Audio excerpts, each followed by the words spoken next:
ಬಿಜೆಪಿಯವರು ಮೂಡಾ ಹಗರಣದಲ್ಲಿ ಮುಖ್ಯಮಂತ್ರಿ ಕುರ್ಚಿಯನ್ನೇ ಅಲುಗಾಡಿಸ್ತಾ ಇದ್ದಾರೆ. ನೀವೆಷ್ಟೇ ಕುರ್ಚಿ ಅಲುಗಾಡಿಸಿದ್ರು ನಾನು ಅಷ್ಟು ಸುಲಭದಲ್ಲಿ ಬಿಡೋದಿಲ್ಲ ಅಂತ ಸಿದ್ದರಾಮಯ್ಯನವರು ಕೂಡ ಶಪಥ ಮಾಡಿದಂತಿದೆ. ಅದಕ್ಕೆ ಇವತ್ತು ಮೂಡಾ ಹಗರಣ ಆರೋಪಕ್ಕೆಲ್ಲ ಸಿದ್ದರಾಮಯ್ಯನವರು ಒಂದೊಂದಾಗಿ ಉತ್ತರ ಕೊಡ್ತಾ ಹೋದ್ರು. ಮೈತ್ರಿ ಪಕ್ಷದ ನಾಯಕರು ಮನೆ ಮುರುಕರು ಅನ್ನುವಂತಹ ಪಟ್ಟವನ್ನು ಕೂಡ ಕಟ್ಟಿದರು.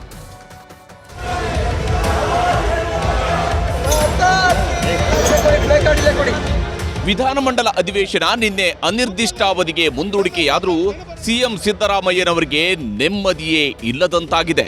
ಹೀಗಾಗಿ ಇಂದು ಬೆಳಗ್ಗೆಯೇ ಸುದ್ದಿಗೋಷ್ಠಿ ಕರೆದಿದ್ರು. ರಾಜಕೀಯದಲ್ಲಿ 40 ವರ್ಷಗಳಿಂದ ತಾವು ಮೇಂಟೈನ್ ಮಾಡ್ಕೊಂಡು ಬಂದಿರುವ ಇಮೇಜ್ಗೆ ಕುತ್ತು ತರುವ ಕೆಲಸವನ್ನ ಪ್ರತಿಪಕ್ಷ ಮಾಡ್ತಿದೆ ಎನ್ನುವುದರ ಸ್ಪಷ್ಟ ಕಲ್ಪನೆ ಸಿಎಂಗೆ ಸಿಕ್ಕಿದೆ. ಇದೇ ಕಾರಣಕ್ಕೆ ನನ್ನ ಹೆಸರಿಗೆ ಮಸಿ ಬಳಿಯುವ ಪ್ರಯತ್ನ, ನನಗೆ ಕಳಂಕ ತರುವ ಪ್ರಯತ್ನ ಅಂತೆಲ್ಲ ಹೇಳ್ತಿದ್ದಾರೆ. ಇಷ್ಟಕ್ಕೂ ಇದೆಲ್ಲ ಶುರುವಾಗಿದ್ದು ಹೀಗೆ.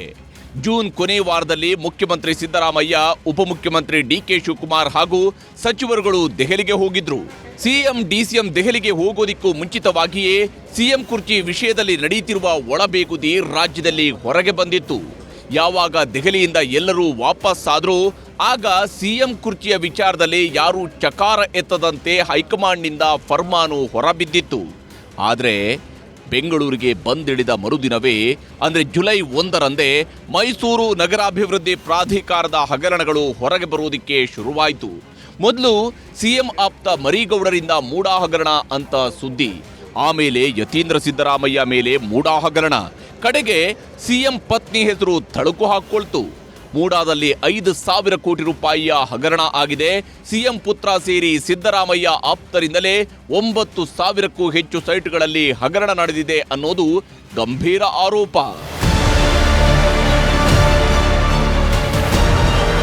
ಕಳೆದ 26 ದಿನಗಳಿಂದ ಪ್ರಕರಣವನ್ನ ಸಿಬಿಐಗೆ ವಹಿಸಿ ಅಂತ ಬಿಜೆಪಿ ಜೆಡಿಎಸ್ ಪಕ್ಷಗಳು ಹಠ ಹಿಡಿದು ಕುಳಿತಿವೆ. ಬೀದಿ ಬೀದಿಯಲ್ಲಿ ಪ್ರತಿಭಟನೆ ಮಾಡಿವೆ. ವಿಧಾನಸಭೆ ಅಧಿವೇಶನದ ಒಳಗೂ ಹೋರಾಟ ನಡೆಸಿವೆ. ಅಹೋರಾತ್ರಿ ಧರಣಿಯೂ ಆಗೋಗಿದೆ. ಗವರ್ನರ್ಗೂ ದೂರು ಕೊಟ್ಟಾಗಿದೆ. ಸಿಎಂ ಸಿದ್ದರಾಮಯ್ಯನವರು ಕೂಡ ರಾಜ್ಯಪಾಲರನ್ನ ಭೇಟಿಯಾಗಿ ವಿವರಣೆ ಕೊಟ್ಟು ಬಂದಿದ್ದಾರೆ. ಆದರೂ ಬಿಜೆಪಿಯವರು ಸುಮ್ಮನಾಗಿಲ್ಲ. ಇವತ್ತು ಸಂಸತ್ ಅಧಿವೇಶನದಲ್ಲೂ ಮೂಡಾ ಹಗರಣವನ್ನ ಕೆಣಕಿದ್ದಾರೆ. ಸಂಸತ್ನ ಒಳಗೂ ಇವತ್ತು ಮೂಡಾ ಹಗರಣ ಪ್ರಸ್ತಾಪವಾಗಿದೆ. ಸಂಸತ್ ಹೊರಗೂ ಬಿಜೆಪಿ ಸಂಸದರು ಮೂಡಾ ವಿಷಯದಲ್ಲಿ ಪ್ರತಿಭಟನೆ ನಡೆಸಿದ್ದಾರೆ.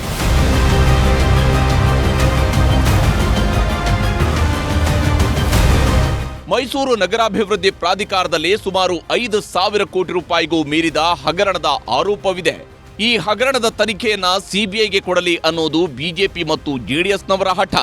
ಇದಕ್ಕೆಲ್ಲ ಕೌಂಟರ್ ಕೊಟ್ಟಿರೋ ಸಿಎಂ ಸಿದ್ದರಾಮಯ್ಯ ಹಗರಣವೇ ನಡೆದಿಲ್ಲ ಅಂತ ವಾದ ಮಾಡ್ತಿದ್ದಾರೆ. ಇವತ್ತು ಸುದ್ದಿಗೋಷ್ಠಿಯನ್ನ ನಡೆಸಿ ತಮ್ಮ ಮೇಲೆ, ತಮ್ಮವರ ಮೇಲೆ, ಪುತ್ರನ ಮೇಲೆ ಬಂದಿರೋ ಆರೋಪಕ್ಕೆಲ್ಲ ಉತ್ತರ ಕೊಟ್ರು. ಅದು ಕೂಡ ದಾಖಲೆಗಳ ಸಮೇತ. ಜಮೀನು ಹರಾಜಿನ ಮೂಲಕ ಬಂದಿರತಕ್ಕಂಥದ್ದು ಸ್ವಯಾರ್ಜಿತ ಆಸ್ತಿ. ಇದು ಯಾವ ಕಾರಣಕ್ಕೂ ಕೂಡ PTCL ಕಾಯ್ದೆ ಅಟ್ರಾಕ್ಟ್ ಆಗಲ್ಲ. ನಮ್ಮ ಮಾವನಿಗೆ 3 ಜನ ಮಕ್ಕಳು, ಮಲ್ಲಿಕಾರ್ಜುನ ಸ್ವಾಮಿ, ಜಗದೀಶ್, ನನ್ನ ಹೆಂಡತಿ ಮಧ್ಯದವಳು. ಅವರಿಬ್ಬರು ಭಾಗ ಆಯ್ತಾರೆ. ಆ ಭಾಗ ಆಗುವಾಗ ಅರಸಿನ ಕುಂಕುಮಕ್ಕೆ ಅಂತೇಳಿ ಮಲ್ಲಿಕಾರ್ಜುನ ಸ್ವಾಮಿ 2010ರಲ್ಲಿ ಇದು ದಾನಪತ್ರದ ಮೂಲಕ ಕೊಡ್ತಾರೆ. ಅವ್ರ ಕೈಲಿ ಎತ್ಕಟ್ಟಿ ನಮಗೂ ಬರಬೇಕು ಅದರಲ್ಲಿ ಭಾಗ ಅಂತ ಈಗ ಹೇಳಿಸಿದಾರಲ್ಲ 20 ವರ್ಷಗಳ ನಂತರ. ಇವ್ರಿಗೇನಾದ್ರು ಮಾನ ಮರ್ಯಾದೆ ಇದೆಯಾ? ಸುಳ್ಳು ಹೇಳಿ ಅವರನ್ನ ಚಿತಾವಣೆ ಮಾಡಿ ಎತ್ಕಟ್ಟಿ ಅವ್ರ ಕೈಲಿ ಸ್ಟೇಟ್ಮೆಂಟ್ ಕೊಡಿಸಿದಾರಲ್ಲ, ಇವ್ರಿಗೆ ಏನಂತ ಕರೆಯೋದು? ಮನೆ ಮುರುಕರು. ಮುಖ್ಯಮಂತ್ರಿಗಳೇನೋ ಸ್ವಯಾರ್ಜಿತ ಜಾಗ ಹರಾಜಿನಲ್ಲಿ ತಗೊಂಡಿದ್ದು ಅಂತೆಲ್ಲ ಹೇಳಿದ್ರು. ಬಿಜೆಪಿ ಜೆಡಿಎಸ್ನವರು ಮನೆ ಮುರುಕರು ಅಂತಾನೂ ಸಿಟ್ಟಾದ್ರು. ಜೊತೆಗೆ ಭೂಮಿ ಹೇಗೆಲ್ಲ ಬಂತು ಅನ್ನೋ ದಾಖಲೆಯನ್ನು ಪ್ರದರ್ಶಿಸಿದ್ರು. ಅದೇ ಭೂಮಿ ಒಡೆಯ ನಿಂಗಾ ಕಥೆ. ಇದೆಲ್ಲ ಮುಖ್ಯಮಂತ್ರಿಗಳು ಅವರ ಕುಟುಂಬದ ವಿಷಯದಲ್ಲಿ ಆಗಿರೋ ಅನ್ಯಾಯಕ್ಕೆ ಕೊಟ್ಟ ದಾಖಲೆಗಳು. ಆದ್ರೆ ಬಿಜೆಪಿಯವರು ಹೇಳ್ತಿರೋದು ಇಡೀ ಮೈಸೂರು ನಗರಾಭಿವೃದ್ಧಿ ಪ್ರಾಧಿಕಾರದಲ್ಲೇ ಸಿಎಂ ಪುತ್ರನ ಅಣತಿಯಂತೆ 5,000 ಕೋಟಿಗೂ ಮೀರಿ ಹಗರಣ ಆಗಿದೆ ಅನ್ನೋದು. ಇದನ್ನ ಸಿಎಂ ಒಪ್ಪಿಕೊಳ್ತಿಲ್ಲ. ಬದಲಿಗೆ ಬಿಜೆಪಿ ಜೆಡಿಎಸ್ ಅವರನ್ನ ರಾಜಕೀಯವಾಗಿ ಹೀಗಳೆದ್ರು. ಈಗ ಯಾರು ಹಿಂದ್ಗಡೆ ಇದ್ದಾರೆ ಅವನ್ನೆಲ್ಲ ಎಕ್ಸ್ಪೋಸ್ ಆಗ್ತದೆ. ಈಗ ಬಿಕಾಸ್ ನಾನು ಅವತ್ತೇ ರಿಟೈರ್ಡ್ ಹೈಕೋರ್ಟ್ ಜಡ್ಜ್ ದೇಸಾಯಿ ಅವರ ಅಧ್ಯಕ್ಷತೆಯಲ್ಲಿ ಒನ್ ಮ್ಯಾನ್ ಕಮಿಷನ್ ಅನ್ನ ಜುಡಿಷಿಯಲ್ ಕಮಿಷನ್ ಮಾಡ್ಬಿಡ್ತೀವಿ. ಇನ್ನು ಸಿಎಂ ಜೊತೆಗಿದ್ದ ಸಚಿವ ಭೈರತಿ ಸುರೇಶ್ ಜೆಡಿಎಸ್ ಬಿಜೆಪಿಯವರಿಗೂ ಸೈಟು ಸಿಕ್ಕಿದೆ ಅಂದ್ರು. ಯಾವಾಗ ಸಚಿವರು ಕುಮಾರಸ್ವಾಮಿ ಅವರ ಹೆಸರೆತ್ತಿದ್ರು HDK ಸಿಟ್ಟಾದ್ರು. ಗೌರವ ಎನ್ನುತ್ತ ಕೇಂದ್ರದ ಮಂತ್ರಿಗಳು ಮಾನ್ಯ ಕುಮಾರಸ್ವಾಮಿ ಅವರು HD ಕುಮಾರಸ್ವಾಮಿ ಅವರಿಗೆ 75/280 ಅಡಿ 21,000 ಅಡಿ, ಮಾನ್ಯ HD ಕುಮಾರಸ್ವಾಮಿ ಅವರಿಗೆ 21,000 ಅಡಿ ಕೊಟ್ಟಿದ್ದೀವಿ. ಈಗ ಅದನ್ನೇ ಡೀಟೇಲ್ಸ್ ಇದ್ರ ಮುಂದೆ ಕೊಟ್ಟಿದ್ದೀವಿ, ತಗೊಂಡವ್ರೆ ಅಂತ ಹೇಳ್ತಾ ಇದ್ದೀನಿ. I am really surprised that the government, by using my name, misusing my name, not using, by misusing my name, they wanted to protect themselves, what they have done illegally, Chief Minister family. They wanted to utilize my name, they wanted to get some protection. Here, the real fact is, 1984, actually, at that time CITB, not MUDA. CITB, when that institution, they allotted me 21,000 square feet of land, industrial layout. I have paid the amount even in 1984 itself, 33,000 rupees I paid. But when I went there, they have given the position certificate also. When I went to see the site, there is no site at all. ಇನ್ನೊಂದೆಡೆ ಶೀಘ್ರದಲ್ಲೇ ಬೆಂಗಳೂರಿನಿಂದ ಮೈಸೂರಿನವರೆಗೂ 8 ದಿನಗಳ ಕಾಲ ಪಾದಯಾತ್ರೆ ನಡೆಸೋದಿಕ್ಕೆ route map ready ಮಾಡಿಕೊಂಡಿರುವಂತಹ BJP high command ಅಪ್ಪಣೆಗೆ ಕಾದು ಕುಳಿತಿದೆ. ಆದರೆ ಬಿಜೆಪಿ ಪಾದಯಾತ್ರೆಯನ್ನ DCM DK ಶಿವಕುಮಾರ್ ಲೇವಡಿ ಮಾಡಿದ್ದಾರೆ. ಅವ್ರ ಕಾಲದಲ್ಲೇ ನಡೆಸಿದಂಥ ಹಗರಣಗಳು ನಮ್ಮ ಭೈರತಿ ಸುರೇಶ್ ಅವರು ಹೇಳ್ತಾ ಇದ್ರು, ನಾನೆಲ್ಲ ಬೀಚಿರ್ತೀನಿ ಅಂತ, ಅದಕ್ಕೆ ಅವಕಾಶ ಕೊಡ್ತಿಲ್ಲ. ಅದಕ್ಕೆ ಈಗ ಅವರು ಪಾದಯಾತ್ರೆ ಮಾಡಕ್ ಕೊಟ್ಟಿದ್ದಾರೆ. ನಾವು ಅವ್ರದೆಲ್ಲ ಕಂಪ್ಲೀಟ್ ಏನೇನಿದೆ ಅವ್ರ ಕಾಲದಲ್ಲಿ ಯಾರು ಎಷ್ಟು ಸೈಟ್ ತಗೊಂಡಿದ್ದಾರೆ, ಏನ್ ತಗೊಂಡಿದ್ದಾರೆ ಎಲ್ಲ ನಾವು ಕೊಡುಗೆ. ಮತ್ತೊಂದೆಡೆ ಮೂಡಾ ಹಗರಣದಲ್ಲಿ ಇಲ್ಲಿವರೆಗೂ ಏನೇನಾಗಿದೆಯೋ ಅದೆಲ್ಲದಕ್ಕೂ DK ಶಿವಕುಮಾರ್ ಕಾರಣ ಅಂತ ಕುಮಾರಸ್ವಾಮಿ ಆರೋಪಿಸಿದ್ದಾರೆ. ಇವತ್ತು ಮುಖ್ಯಮಂತ್ರಿಗಳಿಗೂ ಇದೇ ಪ್ರಶ್ನೆನ ಪತ್ರಕರ್ತರು ಕೇಳಿದ್ರು. ಆಗ ಸಿಎಂ ಸೀದಾ DK ಶಿವಕುಮಾರ್ ಅವರನ್ನೇ ಪ್ರಶ್ನೆ ಮಾಡಿದ ಪ್ರಸಂಗವೂ ನಡೆಯಿತು. ಏನ್ ಬಹಳ ಜನ ಚೀಫ್ ಮಿನಿಸ್ಟರ್ ಆಗಬೇಕು ಅನ್ನೋರೆಲ್ಲ ಟವಲ್ ಹಾಕ್ತಾರೆ. ಈಗ ಚೀಫ್ ಮಿನಿಸ್ಟರ್ ಆಗಬೇಕು ಅನ್ನೋರು ನಮ್ಮ ಪಾರ್ಟಿನಲ್ಲಿ ಬಹಳ ಜನ ಡಿಸರ್ವ್ಡ್ ಪರ್ಸನ್ಸ್ ಇದ್ದಾರೆ. ಕುಮಾರಸ್ವಾಮಿಗೆ ಕೇಳಿ ಯಾರು ಅಂತ. ಮೂಡಾ ಹಗರಣಕ್ಕೆ ತಾರ್ಕಿಕ ಅಂತ್ಯವಂತೂ ಇದುವರೆಗೆ ಸಿಕ್ಕಿಲ್ಲ, ಸಿಗುತ್ತಾ ಅನ್ನೋದು ಕೂಡ ಗೊತ್ತಿಲ್ಲ. ಆದ್ರೆ ಸಿಬಿಐಗೆ ವಹಿಸಿ ಅಂತ ಬಿಜೆಪಿಯವರು ಪಾದಯಾತ್ರೆಗೆ ಸಜ್ಜಾಗ್ತಿದ್ದಾರೆ. ಅಷ್ಟೇ ಅಲ್ಲ, ರಾಷ್ಟ್ರಮಟ್ಟದಲ್ಲೂ ಮೂಡಾ ಹಗರಣ ಪ್ರಸ್ತಾಪಿಸ್ತಾ ಇದ್ದು ಸಿಎಂ ಹೇಳಿದಂತೆ ಮುಖ್ಯಮಂತ್ರಿ ಕುರ್ಚಿ ಈಗ ಹಾಟ್ ಸೀಟ್ ಆಗಿರುವುದಂತೂ ಸತ್ಯ. Hebbaka Thimmegowda, political bureau, news 18. Kumaraswamy ಹಾಗೂ DK ಶಿವಕುಮಾರ್ ಅವರ ನಡುವಿನ ರಾಜಕೀಯ ಸಮರಾಂಗಣ ರಾಮನಗರ. ಈಗ ಅದೇ ರಾಮನಗರ ಜಿಲ್ಲೆಯ ಹೆಸರನ್ನೇ ಬದಲು ಮಾಡೋದಕ್ಕೆ ಸರ್ಕಾರ ಹೊರಟಿದೆ. ಅದಕ್ಕೆ ಬೆಂಗಳೂರು ದಕ್ಷಿಣ ಜಿಲ್ಲೆ ಅಂತ ಹೆಸರು ಬದಲಾಯಿಸುವಂಥದ್ದಕ್ಕೆ ಸಂಪುಟದಲ್ಲೂ ಕೂಡ ಒಪ್ಪಿಗೆಯನ್ನು ಪಡ್ಕೊಂಡಿದೆ. ಆದರೆ ಇದರಿಂದಾಗಿ ರಾಮನಗರ ಜನರಿಗೆ ಲಾಭ ಆಗತ್ತಾ, ನಷ್ಟ ಆಗತ್ತಾ? ಕುಮಾರಸ್ವಾಮಿಯವರ ಪ್ರಕಾರ ಈ ವಿಚಾರದಲ್ಲಿ ಅವರ ಅಭಿಪ್ರಾಯ ಏನಿದೆ ಎಲ್ಲವನ್ನು ಕೂಡ ನಿಮಗೆ ತೋರಿಸ್ತೀನಿ. ರಾಮನಗರ ಜಿಲ್ಲೆಯನ್ನು ಬ್ಯಾಂಗ್ಳೂರು ದಕ್ಷಿಣ ಜಿಲ್ಲೆಯನ್ನಾಗಿ ಬದಲಾಯಿಸೋದಕ್ಕೆ ಒಪ್ಪಿಗೆ ನೀಡಿದೆ. ರಾಮನಗರದಲ್ಲಿ ಶುರುವಾಗಿದ್ದ ಮರುನಾಮಕರಣ ಯುದ್ಧದಲ್ಲಿ DK ಶಿವಕುಮಾರ್ ಗೆದ್ದು ಬೀಗಿದ್ದಾರೆ. ಅಂದ್ಕೊಂಡಿದ್ದನ್ನ ವಿರೋಧಿಗಳ ಎದುರಲ್ಲೇ ಮಾಡಿ ತೋರಿಸಿದ್ದಾರೆ. ರಾಮನಗರವನ್ನ ಬೆಂಗಳೂರು ದಕ್ಷಿಣ ಜಿಲ್ಲೆ ಮಾಡ್ತೀವಿ ಅಂತ ಶಪಥ ತೊಟ್ಟವರು 1 ತಿಂಗಳಲ್ಲೇ ಮಾಡಿ ಮುಗಿಸಿದ್ದಾರೆ. ರಾಮನಗರ ಜಿಲ್ಲೆಯನ್ನ ಬೆಂಗಳೂರು ದಕ್ಷಿಣ ಜಿಲ್ಲೆ ಅಂತ ಹೆಸರು ಬದಲಾವಣೆಗೆ ಇವತ್ತು ಸಂಪುಟ ಸಭೆಯಲ್ಲೂ ಅನುಮೋದನೆ ಸಿಕ್ಕಿದೆ. ಜಿಲ್ಲಾ ಮರುನಾಮಕರಣ ಪ್ರಕ್ರಿಯೆಗೆ ಅಧಿಕೃತ ಚಾಲನೆ ಸಿಕ್ಕಂತಾಗಿದೆ. ನಾವಿವತ್ತು ರಾಮನಗರ ಜಿಲ್ಲೆಯನ್ನು ಬ್ಯಾಂಗ್ಳೂರು ದಕ್ಷಿಣ ಜಿಲ್ಲೆಯನ್ನಾಗಿ ಹೆಸರನ್ನು ಬದಲಾಯಿಸೋದಕ್ಕೆ ಸಚಿವ ಸಂಪುಟ ಒಪ್ಪಿಗೆ ನೀಡಿದೆ.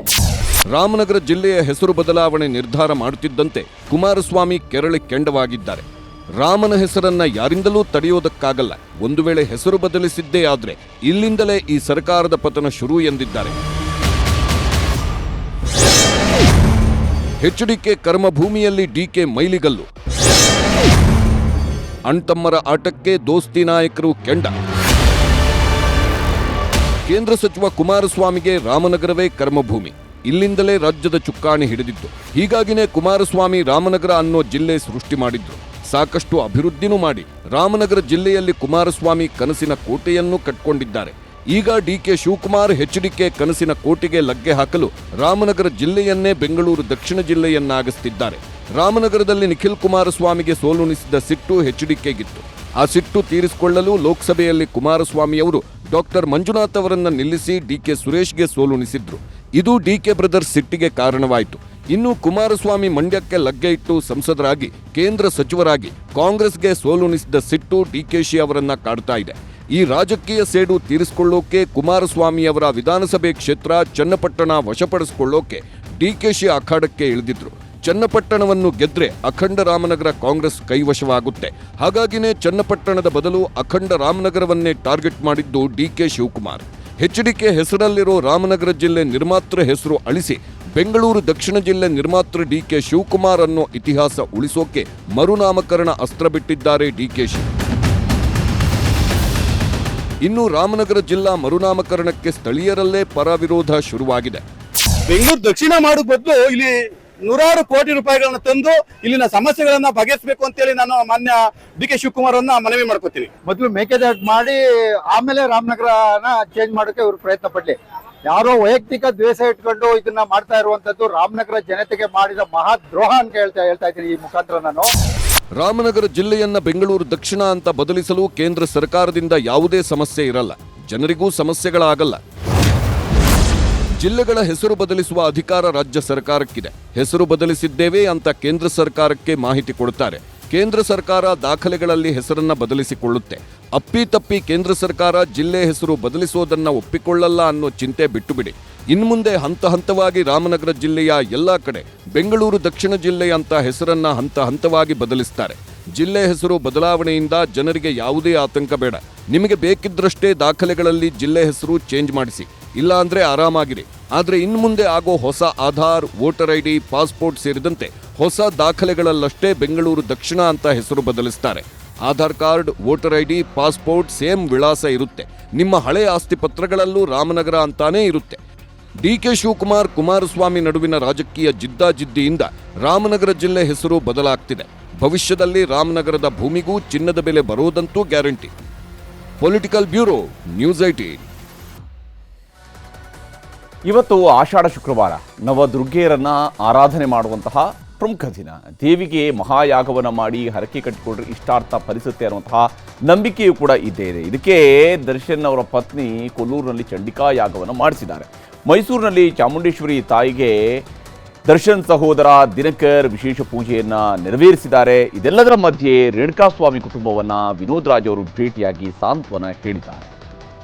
ಕಾರ್ಯೇಷು ದಾಸಿ ಕರಣೇಷು ಮಂತ್ರಿ ಭುಜೇಷು ಮಾತಾ ಪೇಷು ಲಕ್ಷ್ಮೀ. ದರ್ಶನ್ ಅವತ್ತು ಹೆಂಡತಿಗೆ ಹೊಡೆದ್ರು, ಬೈದ್ರು ಅಂತೆಲ್ಲ ಸುದ್ದಿಯಾಯ್ತು. ದಶಕದ ಬಳಿಕ ದಾಂಪತ್ಯದಲ್ಲಿ ಏರುಪೇರು ಅನ್ನೋ ಸುದ್ದಿಯೂ ಸದ್ದು ಮಾಡ್ತು. ಪವಿತ್ರ ಅಪವಿತ್ರ ಸಂಬಂಧ ಅತಿ ದೊಡ್ಡ ಚರ್ಚೆಯಾಯಿತು. ಬದುಕು ಉತ್ತುಂಗದಲ್ಲಿದ್ದಾಗ ಮೈಮರೆತು ಈಗ ಮಹಾ ದುರಂತದ ಫಲ ಉಣ್ಣುತ್ತಿದ್ದಾರೆ ದರ್ಶನ್. ಕಂಬಿ ಹಿಂದೆ ಕೊರಗುತ್ತಾ ಕರಗುತ್ತಾ ಕಾಲ ಕಳಿತಿರುವ ಗಂಡನಿಗಾಗಿ ಕಂಡ ದೇವರು ದಿಂಡ್ರಿಗೆ ಸೆರಗೊಡ್ಡಿ ಬೇಡುತ್ತಿದ್ದಾರೆ ಪತಿ ವಿಜಯಲಕ್ಷ್ಮಿ.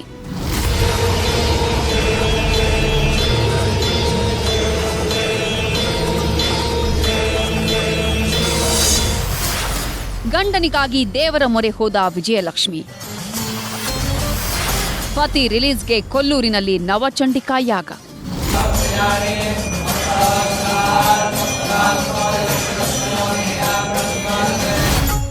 ಸಂಕಷ್ಟದ ಸಮಯದಲ್ಲಿ ಯಾಗ ಮಾಡಿದ್ರೆ ಒಳಿತಾಗತ್ತೆ ಅನ್ನೋದು ಅಸಂಖ್ಯಾತ ಭಕ್ತರ ನಂಬಿಕೆ. ಇದೇ ಕಾರಣಕ್ಕೆ ದರ್ಶನ್ ಪತ್ನಿ ವಿಜಯಲಕ್ಷ್ಮಿಯು ನವಚಂಡಿಕಾ ಯಾಗದ ಮೊರೆ ಹೋಗಿದ್ದಾರೆ. ದರ್ಶನ್ ಬೇಗ ಬಿಡುಗಡೆ ಆಗ್ಲಿ ಅಂತ ಉಡುಪಿ ಜಿಲ್ಲೆಯ ಕೊಲ್ಲೂರು ಮೂಕಾಂಬಿಕಾ ದೇವಾಲಯದಲ್ಲಿ ನವಚಂಡಿಕಾ ಹೋಮ ಮಾಡಿಸಿದ್ದಾರೆ.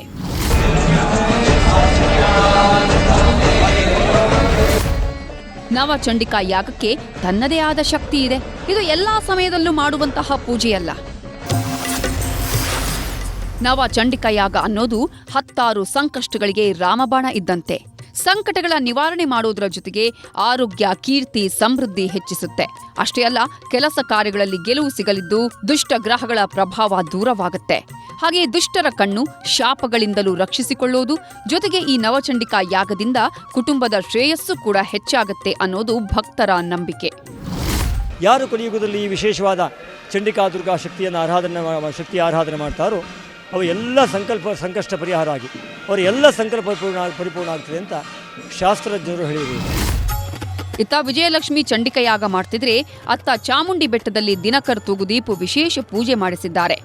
ಸಹೋದರನ ಬಿಡುಗಡೆಗೆ ಆದಿಶಕ್ತಿ ಮುಂದೆ ಅಂಗಲಾಚಿದ್ದಾರೆ.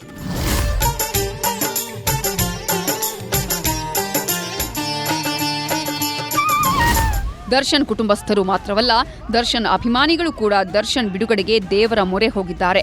ದರ್ಶನ್ ಭಾವಚಿತ್ರ ಹಿಡಿದು ಚಾಮುಂಡಿ ಬೆಟ್ಟದ 1000 ಮೆಟ್ಟಿಲು ಹತ್ತಿ ಪೂಜೆ ಸಲ್ಲಿಸಿದ್ದಾರೆ.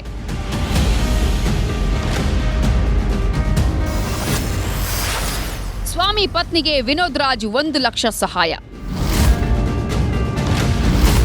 ಮನೆಗೆ ಆಧಾರವಾಗಿದ್ದ ಮಗನನ್ನ ಕಳ್ಕೊಂಡ ರೇಣುಕಾಸ್ವಾಮಿ ಹೆತ್ತವರು ಕಣ್ಣೀರಲ್ಲೇ ಕೈ ತೊಳಿತಾ ಇದ್ದಾರೆ. ಗಂಡ ಇಲ್ಲ ಅನ್ನೋ ನೋವು ಚೊಚ್ಚಲ ಬಸುರಿಯನ್ನ ಕುಂತಲ್ಲೂ ನಿಂತಲ್ಲೂ ಕಾಡ್ತಿದೆ. ಹೀಗಾಗಿ ಚಿತ್ರದುರ್ಗಕ್ಕೆ ಭೇಟಿ ನೀಡಿದ್ದ ನಟ ವಿನೋದ್ ರಾಜ್ ಸ್ವಾಮಿ ಕುಟುಂಬಸ್ಥರಿಗೆ ಧೈರ್ಯ ತುಂಬೋ ಕೆಲಸ ಮಾಡಿದ್ದಾರೆ. ಸ್ವಾಮಿ ಪತ್ನಿ ಸಹನಾಗೆ 1 ಲಕ್ಷ ರೂಪಾಯಿ ಮೌಲ್ಯದ ಚೆಕ್ ನೀಡಿ ಕಣ್ಣೀರು ಒರೆಸಿದ್ದಾರೆ. ನಡಿಬಾರ್ದು ಒಂದು ಘಟನೆ ನಡೆದೋಗಿರೋ ಪರಿಣಾಮ ಪ್ರತಿಫಲ ಇದು. ಅವರು ಪಶ್ಚಾತ್ತಾಪ ಅನುಭವಿಸ್ತಾ ಇದ್ದಾರೆ. ಒಂದು ಅದೇ ಆ ಸ್ಮೃತಿ, ನಮ್ಮತನ ಎಲ್ಲ ನಾವು ಒಂದು ಗಳಿಗೆನಲ್ಲಿ ಅದು ಕಳ್ಕೊಂಡಾಗ ಏನಾಗುತ್ತೆ, ಎಲ್ಲನೂ ಅಲ್ಲೋಲ ಕಲ್ಲೋಲಾಗುತ್ತೆ. ಸಂಘಟನೆ ಮಾತ್ರ ಅವ್ರು ವ್ಯಕ್ತಪಡಿಸ್ಕೊಂಡ್ರು ಅಷ್ಟೇ. ಅಷ್ಟೊತ್ತಿಗೆ ಎಲ್ಲನೂ ಬೇಗ ಮಾತಾಡಿ ಮುಗಿಸ್ಕೊಂಡು ಈಚೆ ಬಂದೇ ಬಿಡಬೇಕಾಗುತ್ತೆ ನಾವು.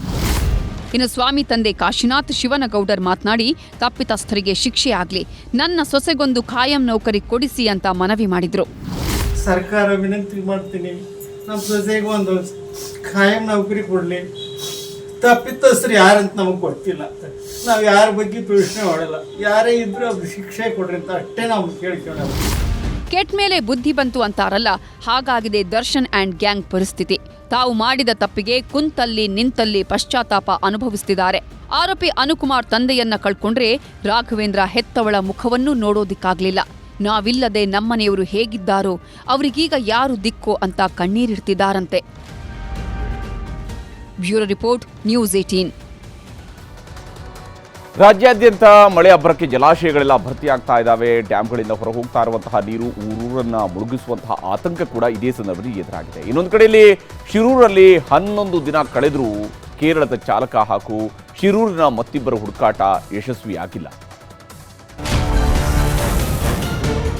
ಕೇರಳದ ಲಾರಿ ಕಣ್ಮರೆಯಾಗಿ 11 ದಿನವೇ ಕಳೆದೋಯ್ತು. ಲಾರಿನೂ ಸಿಕ್ಕಿಲ್ಲ, ಲಾರಿ ಚಾಲಕ ಅರ್ಜುನನೂ ಇಲ್ಲ. ಮೆಟಲ್ ಡಿಟೆಕ್ಟರ್ ಯಂತ್ರದಲ್ಲಿ ಲಾರಿ ಇರೋ ಜಾಗ ಪತ್ತೆಯಾಗಿದ್ರೂ ಪ್ರವಾಹದಂತೆ ಬರ್ತಿರೋ ನೀರಲ್ಲಿ ಲಾರಿಯನ್ನ ಕಟ್ಟಿ ಮೇಲೆ ಎಳೆಯೋದೇ ದೊಡ್ಡ ಸವಾಲಾಗ್ತಿದೆ. ಸೇನಾ ವಿಶೇಷ ಕಾರ್ಯಾಚರಣೆ, ದೆಹಲಿ ಪರಿಣಿತರು ಯಾವುದೇ ಭರವಸೆ ಕೊಟ್ಟಿಲ್ಲ. ಹೀಗಾಗಿನೇ ಕೇರಳ ಸಚಿವರು, ಶಾಸಕರು ಸ್ಥಳಕ್ಕೆ ಬಂದು ವರದಿ ಪಡ್ಕೊಂಡು ಹೋದ್ರು. ಹೆದ್ದಾರಿ ಪಕ್ಕದಲ್ಲೇ ಮನೆ ಮಾಡಿಕೊಂಡು 5 ಬದುಕು ಸಾಗಿಸ್ತಿದ್ರು. ಆದ್ರೆ 5 ಸಹ ಜೀವಂತ ಸಮಾಧಿ ಆಗಿದ್ದಾರೆ. ಆದ್ರೆ 5ರಲ್ಲಿ ಸಿಕ್ಕಿದ್ದು ಕೇವಲ 4 ಜನರ ಮೃತದೇಹ ಮಾತ್ರ. ಹೀಗಾಗಿ ಇದೇ ಜಾಗದಲ್ಲೀಗ ಶೋಧ ಕಾರ್ಯ ಶುರುವಾಗಿದ್ದು, ಜಗನ್ನಾಥ ಮತ್ತು ಲೋಕೇಶ್ ಮೃತದೇಹಕ್ಕೆ ಹುಡುಕಾಟ ನಡೆಸುತ್ತಿದ್ದಾರೆ. ಶಿವಮೊಗ್ಗದಿಂದ ಗೋವಾಗೆ ಹೋಗೋ ದಾರಿಯುದ್ದಕ್ಕೂ ಬೆಟ್ಟಗಳು ಬಾಯ್ಬಿಡ್ತಿವೆ. ಅಲ್ಲಲ್ಲಿ ಗುಡ್ಡಗಳು ಕುಸಿದಿದ್ದು ಯಾವ ಕ್ಷಣದಲ್ಲಿ ಮತ್ತಿನ್ನೇನಾಗುತ್ತೋ ಅಂತ ವಾಹನ ಸವಾರರು ಜೀವ ಕೈಲಿ ಹಿಡ್ಕೊಂಡು ಸಂಚಾರ ಮಾಡುತ್ತಿದ್ದಾರೆ. ಪಶ್ಚಿಮ ಘಟ್ಟಗಳ ಪ್ರದೇಶದಲ್ಲಿ ಬಿಟ್ಟು ಬಿಡದೆ ಮಳೆರಾಯ ಅಬ್ಬರಿಸುತ್ತಿದ್ದಾನೆ. ಘಟಪ್ರಭಾ, ಮಾರ್ಕಂಡೇಯ, ಹಿರಣ್ಯಕೇಶಿ ನದಿಗಳು ಭೋರ್ಗರೆಯುತ್ತಿದ್ದು ಗೋಕಾಕ್ ನಗರವೇ ಜಲಾವೃತವಾಗಿದೆ. ಅತ್ತ ಮೂಡಲಗಿ ತಾಲೂಕಿನ ಮುಸುಗುಪ್ಪಿ ಗ್ರಾಮದ ಲಕ್ಷ್ಮೀ ದೇವಸ್ಥಾನ ಜಲಾವೃತವಾಗಿದ್ದು ಜನ ಪರದಾಡ್ತಿದ್ದಾರೆ. ಗೋಕಾಕ್ ತಾಲೂಕಿನಲ್ಲಿ ಬಳ್ಳಾರಿ ನಾಲೆ ಆರ್ಭಟಕ್ಕೆ 100 ಎಕರೆ ಜಮೀನು ಸಂಪೂರ್ಣ ಕೆರೆಯಂತಾಗಿದೆ. ಅತ್ತ ಕೊಣ್ಣೂರು ಬಳಿಯ ಘಟಪ್ರಭಾ ನದಿ ಸೇತುವೆ ಮೇಲೆ ಎಣ್ಣೆ ನಶೆಯಲ್ಲಿ ಬಂದ ಭೂಪ ಸೇತುವೆ ಮೇಲಿಂದ ನದಿಗಾರಿ ಈಜಾಡಿದ್ದಾನೆ. ಬೆಳಗಾವಿಯ ಅಮಗಾಂವ್ ಗ್ರಾಮದ ಮಹಿಳೆಯೊಬ್ಬರ ಮೃತದೇಹವನ್ನ ಊರಿಗೆ ತರೋದಕ್ಕಾಗದೆ ಪರದಾಡಿದ್ದಾರೆ. ಮಾರ್ಗ ಮಧ್ಯದಲ್ಲೇ ಆಂಬ್ಯುಲೆನ್ಸ್ ಸಿಲುಕಿದ್ದರಿಂದ 5 ಕಿಲೋಮೀಟರ್ ಮೃತದೇಹವನ್ನ ಹೊತ್ತು ತಂದಿದ್ದಾರೆ. ತುಂಗಭದ್ರಾ ಜಲಾಶಯದಿಂದ ನೀರು ಬಿಟ್ಟ ಹಿನ್ನೆಲೆ ಗಂಗಾವತಿ ತಾಲೂಕಿನ ಚಿಕ್ಕಜಂತಕಲ್ ಬಳಿಯ ಸೇತುವೆ ಮುಳುಗೋ ಹಂತಕ್ಕೆ ತಲುಪಿದೆ. ಪರಿಣಾಮ ಕೊಪ್ಪಳ ಬಳ್ಳಾರಿ ಜಿಲ್ಲೆಯ ರಸ್ತೆ ಸಂಪರ್ಕ ಸಂಪೂರ್ಣ ಕಟ್ಟಾಗಿದೆ. ತುಂಗೆಯ ಅಬ್ಬರಕ್ಕೆ ಹಂಪಿಯಲ್ಲಿ ಪ್ರವಾಹ ಪರಿಸ್ಥಿತಿ ನಿರ್ಮಾಣವಾಗಿದ್ದು ಪುರಂದರದಾಸರ ಮಂಟಪ, ಜನಿವಾರ ಮಂಟಪ, ಸ್ನಾನಘಟ್ಟ ಹಾಗೂ ಮೂಲ ಬೃಂದಾವನ ಜಲಾವೃತವಾಗಿದೆ. ರಾಯಚೂರಿನ ಕಾಡ್ಲೂರು ಗ್ರಾಮದ ಆಂಜನೇಯ ದೇಗುಲಕ್ಕೆ ಜಲದಿಗ್ಬಂಧನವಾಗಿದೆ. 100 ಎಕರೆ ಜಮೀನುಗಳು ಮುಳುಗೋಗಿವೆ. ಬಾಗಲಕೋಟೆ ಜಿಲ್ಲೆಯ ಮಿರ್ಜಿ, ಜಾಲಿಬೇರಿ, ಚೆನ್ನಾಳ, ಅಂತಾಪುರ ಗ್ರಾಮದ ಕಿರುಸೇತುವೆಗಳು ಮುಳುಗಿದ್ದು 10 ಕುಟುಂಬಗಳನ್ನು ಸುರಕ್ಷಿತ ಸ್ಥಳಕ್ಕೆ ರವಾನಿಸಲಾಗಿದೆ. ಆಲಮಟ್ಟಿ ಡ್ಯಾಂನ ಎಲ್ಲಾ 26 ಗೇಟ್ಗಳನ್ನು ಓಪನ್ ಮಾಡಿ ಕೃಷ್ಣಾ ನದಿಗೆ ನೀರು ಹರಿಬಿಡಲಾಗ್ತಿದೆ. ಪರಿಣಾಮ ನಿಡಗುಂದಿ ತಾಲೂಕಿನ ಅರಳದಿನ್ನಿ ಗ್ರಾಮಕ್ಕೆ ನೀರು ನುಗ್ಗುವ ಆತಂಕ ಹೆಚ್ಚಿದೆ. ಹಾಸನದ ಬಿರಡಹಳ್ಳಿ ಸೇತುವೆ ಮುಳುಗಡೆಯಾಗಿದ್ದು ಹಲವು ಗ್ರಾಮಗಳ ಸಂಪರ್ಕ ಕಟ್ಟಾಗಿದೆ. ಸಕಲೇಶಪುರ ಪಟ್ಟಣಕ್ಕೆ ಹೇಮಾವತಿ ಜಲದಿಗ್ಬಂಧನ ಹಾಕಿದ್ದು ಹೊಳೆನರಸೀಪುರ, ಅರಕಲಗೂಡು ರಸ್ತೆ ಸಂಪೂರ್ಣ ಜಲಾವೃತವಾಗಿದೆ. ಚಿಕ್ಕಮಗಳೂರಿನ ಐತಿಹಾಸಿಕ ಮದಗದ ಕೆರೆ ಕೋಡಿ ಬಿದ್ದಿದೆ. ಭದ್ರಾ ನದಿ ನೀರಿನ ಮಟ್ಟ ಹೆಚ್ಚಾಗ್ತಿದ್ದು ಹೆಬ್ಬಾಳೆ ಸೇತುವೆ ಬಂದ್ ಮಾಡಲಾಗಿದೆ. ಅತ್ತ ನಗವನಹಳ್ಳಿಯಲ್ಲಿ ಹೆದ್ದಾರಿಗೆ ಬೃಹತ್ ಮರವೊಂದು ಉರುಳಿ ಬಿದ್ದು 2 ಕಾರು, 1 ಆಟೋ ಅಪ್ಪಚ್ಚಿಯಾಗಿದೆ. ನಿರಂತರ ಮಳೆಗೆ ರಾಜ್ಯದ ಬಹುತೇಕ ಡ್ಯಾಂಗಳು ಭರ್ತಿಯಾಗಿವೆ. ಯಾವ್ಯಾವ ಡ್ಯಾಂನ ನೀರಿನ ಮಟ್ಟ ಎಷ್ಟಿದೆ ಅನ್ನೋದನ್ನ ನೋಡೋದಾದ್ರೆ ಕೆಆರ್ಎಸ್ ಡ್ಯಾಂ 49.45 ಟಿಎಂಸಿ ಕೆಪಾಸಿಟಿ ಇದ್ದು ಇಂದಿನ ಮಟ್ಟ 48.82 ಟಿಎಂಸಿ ಇದೆ.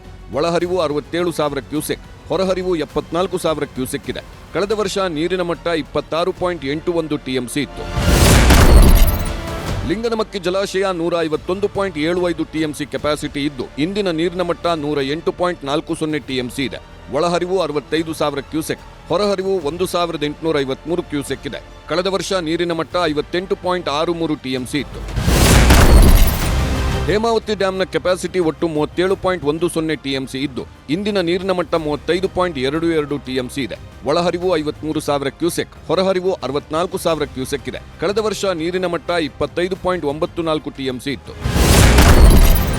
ಕಬಿನಿ ಕೆಪಾಸಿಟಿ ಒಟ್ಟು 19.52 ಟಿಎಂಸಿ ಇದ್ದು ಇಂದಿನ ಮಟ್ಟ 18.41 ಟಿಎಂಸಿ ಇದೆ. ಒಳಹರಿವು 20,000 ಕ್ಯೂಸೆಕ್ ಇದ್ದು ಹೊರಹರಿವು 19,000 ಕ್ಯೂಸೆಕ್ ಇದೆ. ಕಳೆದ ವರ್ಷ ನೀರಿನ ಮಟ್ಟ 18.16 ಟಿಎಂಸಿ ಇತ್ತು. ಟಿಬಿ ಡ್ಯಾಂ ಕೆಪಾಸಿಟಿ ಒಟ್ಟು 105.79 ಟಿಎಂಸಿ ಇದ್ದು ಇಂದಿನ ಮಟ್ಟ 101.73 ಟಿಎಂಸಿ ಇದೆ. ಒಳಹರಿವು 88,000 ಕ್ಯೂಸೆಕ್ ಹಾಗೂ ಹೊರಹರಿವು 84,000 ಕ್ಯೂಸೆಕ್ ಇದೆ. ಕಳೆದ ವರ್ಷ ಡ್ಯಾಂನ ನೀರಿನ ಮಟ್ಟ 40.14 ಟಿಎಂಸಿ ಇತ್ತು. ಆಲಮಟ್ಟಿ ಡ್ಯಾಂ ಕೆಪಾಸಿಟಿ ಒಟ್ಟು 123.08 ಟಿಎಂಸಿ ಆಗಿದ್ದು ಇಂದಿನ ಮಟ್ಟ 83.49 ಟಿಎಂಸಿ ಇದೆ. ಒಳಹರಿವು 20 ಲಕ್ಷ ಕ್ಯೂಸೆಕ್ ಹಾಗೂ ಹೊರಹರಿವು 27 ಲಕ್ಷ ಕ್ಯೂಸೆಕ್ ಇದೆ. ಕಳೆದ ವರ್ಷ ಡ್ಯಾಂನ ನೀರಿನ ಮಟ್ಟ 82.51 ಟಿಎಂಸಿ ಇತ್ತು. Bureau report, news 18. ಕಾರ್ಗಿಲ್ನಲ್ಲಿ ಪಾಕಿಸ್ತಾನವನ್ನು ಬಗ್ಗು ಬಡಿದು ವಿಜಯೋತ್ಸವವನ್ನು ಆಚರಿಸಿದ್ದಕ್ಕೆ ಇಂದಿಗೆ 25 ವರ್ಷ ತುಂಬಿದೆ. 1999ರ ಕಾರ್ಗಿಲ್ ಯುದ್ಧದಲ್ಲಿ ಪಾಕಿಸ್ತಾನದ ನರಿಬುದ್ಧಿಯನ್ನು ಭಾರತ ಮಣಿಸಿತು, ಭಾರತ ಜಯಭೇರಿಯನ್ನು ಬಾರಿಸಿತು. ಈ ಹಿನ್ನೆಲೆಯಲ್ಲಿ ಪ್ರಧಾನಿ ಮೋದಿ ಕಾರ್ಗಿಲ್ಗೆ ಭೇಟಿ ನೀಡಿ ಯೋಧರ ಸ್ಮಾರಕಕ್ಕೆ ಗೌರವ ನಮನವನ್ನು ಸಲ್ಲಿಸಿದ್ರು. ಪಾಕ್ ಎಂದಿಗೂ ಬದಲಾಗುವುದಿಲ್ಲ ಅಂತ ಕೌಂಟರ್ ಕೂಡ ಕೊಟ್ಟಿದ್ದಾರೆ. ಇದೇ ವೇಳೆ ಅತ್ಯಂತ ಎತ್ತರದ ಸುರಂಗ ಯೋಜನೆ ಕಾಮಗಾರಿಗೂ ಕೂಡ ಚಾಲನೆ ನೀಡಿದ್ದಾರೆ.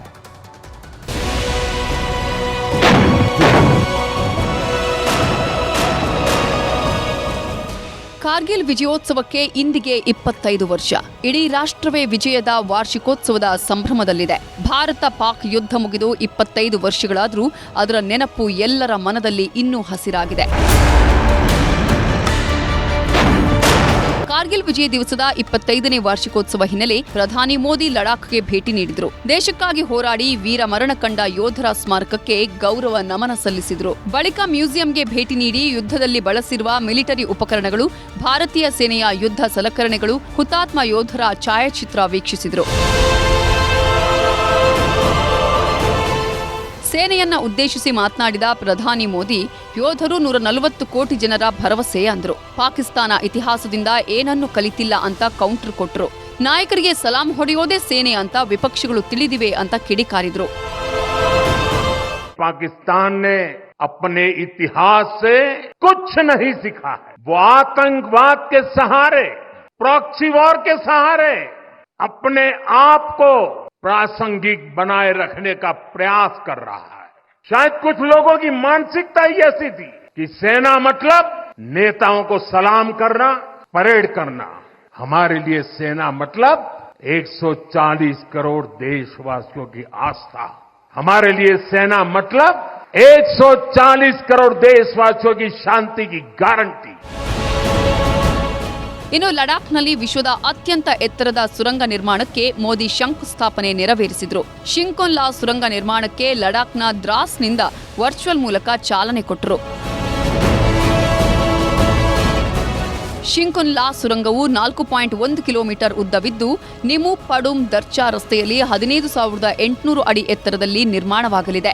ಸುಮಾರು 15,800 ಅಡಿ ಎತ್ತರದಲ್ಲಿ ಸುರಂಗ ನಿರ್ಮಾಣವಾಗುತ್ತಿದ್ದು ಇದು ವಿಶ್ವದ ಅತಿ ಎತ್ತರದ ಸುರಂಗವಾಗಿದೆ. ಈ ಶಿಂಕೊನ್ಲಾ 1,681 ಕೋಟಿ ರೂಪಾಯಿ ವೆಚ್ಚದ ಯೋಜನೆಯಾಗಿದ್ದು ಫಿರಂಗಿ ಕ್ಷಿಪಣಿಗಳು ಇದರ ಮೇಲೆ ಯಾವುದೇ ಪರಿಣಾಮ ಬೀರುವುದಿಲ್ಲ. ಇನ್ನು ಈ ಸುರಂಗದಲ್ಲಿ ಪ್ರತಿ 500 ಮೀಟರ್ಗಳಿಗೆ ಅಡ್ಡಮಾರ್ಗ ಇರುತ್ತೆ. ಇನ್ನು ಕಾರ್ಗಿಲ್ನಲ್ಲಿ ರಕ್ಷಣಾ ಸಚಿವ ರಾಜನಾಥ್ ಸಿಂಗ್, ಯುಪಿಯಲ್ಲಿ ಸಿಎಂ ಯೋಗಿ ಆದಿತ್ಯನಾಥ್ ಯೋಧರಿಗೆ ನಮನ ಸಲ್ಲಿಸಿದರು. ಇತ್ತ ರಾಜ್ಯದಲ್ಲಿ ಸಿಎಂ ಸಿದ್ದರಾಮಯ್ಯ ಕೂಡ ಹುತಾತ್ಮ ಯೋಧರನ್ನ ಸ್ಮರಿಸಿದರು.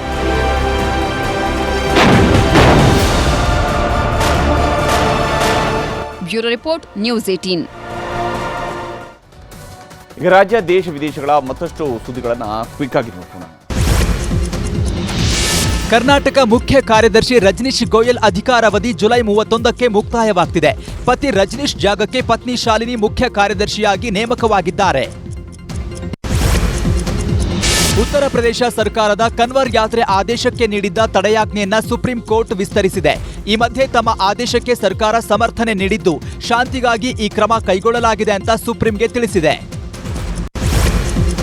ಜಗನ್ಮೋಹನ್ ರೆಡ್ಡಿಯನ್ನ ಡ್ರಗ್ಸ್ ದೊರೆ ಪ್ಯಾಬ್ಲೋ ಎಸ್ಕೋಬಾರ್ಗೆ ಹೋಲಿಸಬಹುದು ಅಂತ ನಾಯ್ಡು ಟೀಕಿಸಿದ್ದಾರೆ. ಜಗನ್ ಅವಧಿಯಲ್ಲಿ ಆಂಧ್ರ ಗಾಂಜಾ ರಾಜಧಾನಿಯಾಗಿತ್ತು ಅಂತ ಆರೋಪ ಮಾಡಿದ್ದಾರೆ. ಉತ್ತರ ಪ್ರದೇಶದಲ್ಲಿ ರಾಹುಲ್ ಗಾಂಧಿ ಚಪ್ಪಲಿ ಹೊಲಿಯುವ ಚಮ್ಮಾರನ ಅಂಗಡಿಗೆ ಭೇಟಿ ನೀಡಿ ಗಮನ ಸೆಳೆದಿದ್ದಾರೆ. ಅಂಗಡಿಯಲ್ಲಿ ಕುಳಿತು ಕೆಲ ಹೊತ್ತು ಅವರ ಸಮಸ್ಯೆಗಳನ್ನು ಆಲಿಸಿದ್ದಾರೆ.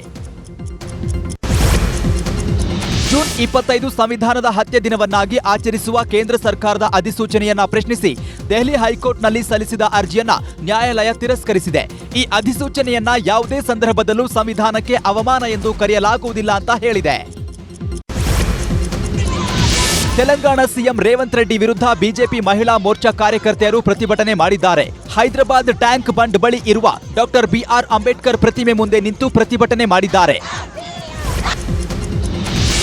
ಅಮೆರಿಕ ಅಧ್ಯಕ್ಷೀಯ ಚುನಾವಣೆಯ ಕಾವು ಜೋರಾಗ್ತಿದ್ದು ಡೊನಾಲ್ಡ್ ಟ್ರಂಪ್ ತಮ್ಮ ಸಂಭಾವ್ಯ ಪ್ರತಿಸ್ಪರ್ಧಿ ಕಮಲಾ ಹ್ಯಾರಿಸ್ ಜೊತೆ ಸಂವಾದಕ್ಕೆ ನಿರಾಕರಿಸಿದ್ದಾರೆ. ಡೆಮಾಕ್ರೆಟಿಕ್ ಅಧಿಕೃತ ಅಭ್ಯರ್ಥಿ ಬಗ್ಗೆ ನಿರ್ಧಾರ ಕೈಗೊಳ್ಳುವವರೆಗೂ ಚರ್ಚೆ ನಡೆಸಲ್ಲ ಅಂತ ಹೇಳಿದ್ದಾರೆ.